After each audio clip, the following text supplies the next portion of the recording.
रितेश जैन सनावद से अपनी शंका रख रहे हैं। कुंद कुंद स्वामी ने आत्मा का सच्चा स्वरूप बताया है, लेकिन मैंने सभी ग्रंथों को पढ़ा है, उसके बाद ऐसा लगता है कि जैसे आत्मा के बारे में उन्होंने अलग अलग बताया हो। कुंद कुंद स्वामी जिन्होंने आत्मा का स्वरूप बहुत सुंदर बताया है, कथन करने की शैली अलग हो सकती है, लेकिन स्वरूप उन्होंने जो बताया है सभी ग्रंथों में एक सा ही बताया है।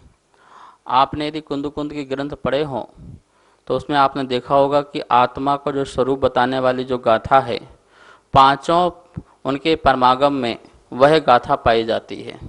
अरस मरूप मगंधम अवत्तम चेदना गुणमसिद्धम जान अलिंग गहणम जीव मडिथित संठाणम। ये जो गाथा है, ये गाथा पांचों ग्रंथ में दी हुई है और इसमें आत्मा का स्वरूप बताया है।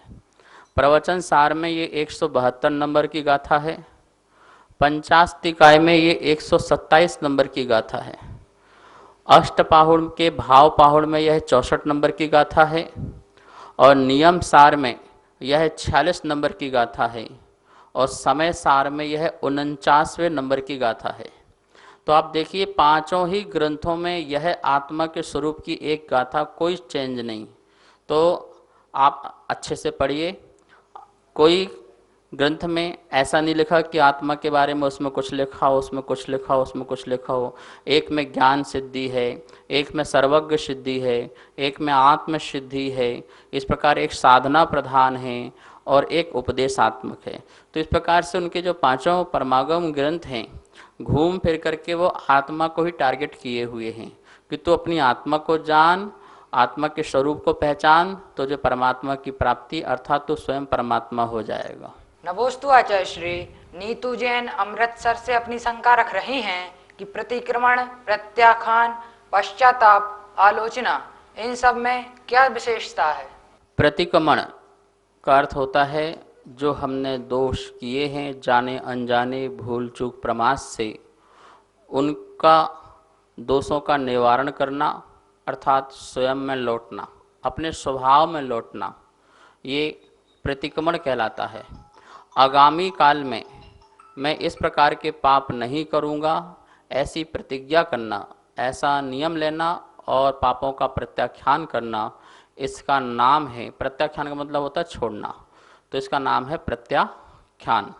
आलोचना जो तत्काल की जाती है, आलोचना अपने को अच्छी तरह से देखना कि मैं गलत हूँ, तो जो आत्म साक्षी में तत्काल ही अपने पापों की निंदा की जाती है उसका नाम आलोचना। और जो पाप हुए हैं, जो पाप हुए हैं उनका पश्चाताप करना, तो पश्चाताप भी जो है कुछ हद तक जो है प्रतिक्रमण में ही आ जाता है कि अपने दोषों की निंदा करना। तो इस प्रकार से ये प्रत्याख्यान, प्रतिक्रमण और आलोचना प्रत्येक जीव को प्रतिदिन करना ही चाहिए। नमोस्तु आचार्य श्री। आशीष जैन पत्रकार खरगोन मध्य प्रदेश से अपनी शंका रख रहे हैं कि अंतरात्मा, बहिरात्मा और परमात्मा एक क्या है और इसमें क्या अंतर है? ये आत्मा की 3 प्रकार की पर्याय हैं। जिस आत्मा ने अपने आत्मा के दर्शन अर्थात आत्मा की ओर नहीं देखा, बाहर ही बाहर विषय वासनाओं को ही लगा रहा और उसे ही अपना मानता रहा, संसार में जिसकी बुद्धि रही, पर में एकत्व, पर में ममत्व, पर का कर्ता, पर का भोक्तापन, जिसके आत्मा में यह भाव रहा, वह जीव है बहिरात्मा। और जिसने ये छोड़ दिया, अपने आत्म की ओर चल दिया है, बढ़ गया है, वो अंतर आत्मा। और जिसने अपनी आत्मा में स्थिरता प्राप्त कर ली है वो परमात्मा कहलाता। नमोस्तु आचार्य श्री। सुषमा जैन उड़ीसा से अपनी शंका रख रही हैं कि अभिषेक सिर ढककर ही क्यों करना चाहिए? अभिषेक सिर ढक कर के करना चाहिए ऐसा मुझे कहीं पढ़ने में मिला ही नहीं है। कितने भी आप इंद्र आदि को देखिए, मुकुट और माला लगा के करना चाहिए, ये तो सही है। आप मुकुट लगा लीजिए, आपका सिर अपने आप ढक गया। तो मुकुट एक जो है श्रृंगार है, आपके आभूषण हैं। आप आभूषण पहन करके अभिषेक करें, ये बहुत अच्छी बात है, लेकिन सिर को ढांक करके ही आपको अभिषेक करना है ऐसा मुझे कहीं पढ़ने में नहीं मिला। और यदि आपके पढ़ने में कहीं हो, आगम ऐसा नहीं किसी पुस्तक में ऐसा लिख दिया हो किसी ने भी, वो किसी आचार्य की टीका हो या कोई श्लोक हो तो मुझे ज़रूर ज्ञात कराना। आपका सिर, आप कर्नाटक में जाइए, कोई सिर ढाकता नहीं है, वो तो सिर्फ एक दुपट्टा डालते हैं और अभिषेक करते हैं।